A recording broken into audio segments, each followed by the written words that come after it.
Hi hello all welcome to Sunitha Krishna channel. నేను మీ సునీత. ఉగాది పండుగ వచ్చేస్తుందండి. ఉగాది పండుగకి ఏం స్వీట్ ప్రిపేర్ చేద్దామా అని ఆలోచిస్తే నాకు గులాబ్ జామున్స్ గుర్తొచ్చేసాయండి. ఇక గులాబ్ జామున్ ప్రిపేర్ చేసేద్దామని చెప్పి ఫిక్స్ అయిపోయా అనమాట. యమ్మీ గులాబ్ జామున్ ప్రిపరేషన్ కోసం ఇక్కడ నేను ఎంటీఆర్ గులాబ్ జామున్ మిక్స్ని తీసుకుంటున్నానండి. ఈ గులాబ్ జామున్ మిక్స్ని వేరొక బౌల్లో తీసుకొని కప్పు కొలతల్లో చూసుకున్నట్లయితే 3 కప్పుల గులాబ్ జామున్ మిక్స్ వచ్చిందండి. ఈ గులాబ్ జామ్ మిక్స్ని చేత్తో చక్కగా ఉండలేమీ లేకుండా ఈ విధంగా విడదీసుకొని కాచి చల్లార్చినటువంటి పాలని కొంచెం కొంచెంగా యాడ్ చేసుకుంటూ చక్కగా ముద్దగా కలుపుకోవాలన్నమాట. చపాతీ పిండి గట్టిగా కలిపినట్టుగా ప్రెస్ చేస్తూ కలపకుండా సాఫ్ట్గా ఈ విధంగా రెడీ చేసుకోవాలి. మనం చేత్తో ఇలా టచ్ చేసినట్లయితే సాఫ్ట్గా ఉండేటట్లుగా ప్రిపేర్ చేసుకోవాలన్నమాట. ఇప్పుడు ఈ మిశ్రమాన్ని పక్కన పెట్టేసుకుందాం. వేరొక కంటైనర్ తీసుకొని షుగర్ సిరప్ని రెడీ చేసుకుందామా? ఇక్కడ మనం 3 కప్పుల గులాబ్ జామున్ మిక్స్ తీసుకున్నాం కదండి, దానికి ఈక్వల్గా 3 కప్పుల పంచదారని తీసుకుందాము. మీకు ఇంకా షుగర్ సిరప్ ఎక్కువ కావాలి అనుకుంటే మరో కప్ షుగర్ ఎక్కువ వేసుకోవచ్చు. 3 కప్పుల షుగర్కి ఈక్వల్గా 3 కప్పుల వాటర్ వేసుకుందాము.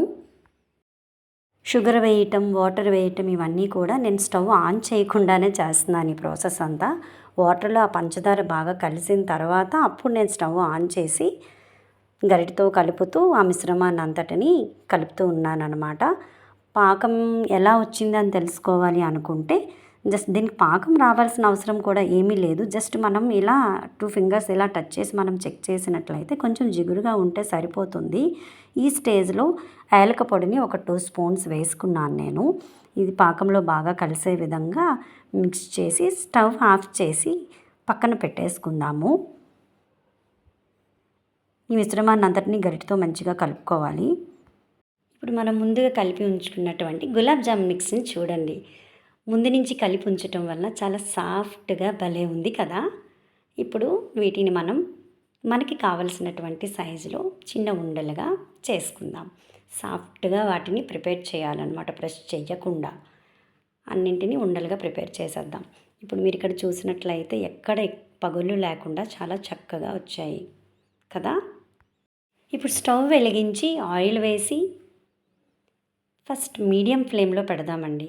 ఆయిల్ ఇక్కడ వేడయిందా లేదని నేను చెక్ చేస్తున్నాను అనమాట. కొంచెం వేడెక్కిన తర్వాత సిమ్లో పెట్టేసి అన్ని గులాబ్ జామున్స్ని మంచి గోల్డెన్ కలర్ వచ్చే విధంగా ఫ్రై చేసుకోవాలి. ఇక్కడ చూపిస్తున్న విధంగా నెమ్మదిగా వాటిని కలుపుతూ చూసారా గోల్డెన్ కలర్ వచ్చాయి కదా. ఈ స్టేజ్లో మనం గులాబ్ జామున్స్ని తీసేయాలి.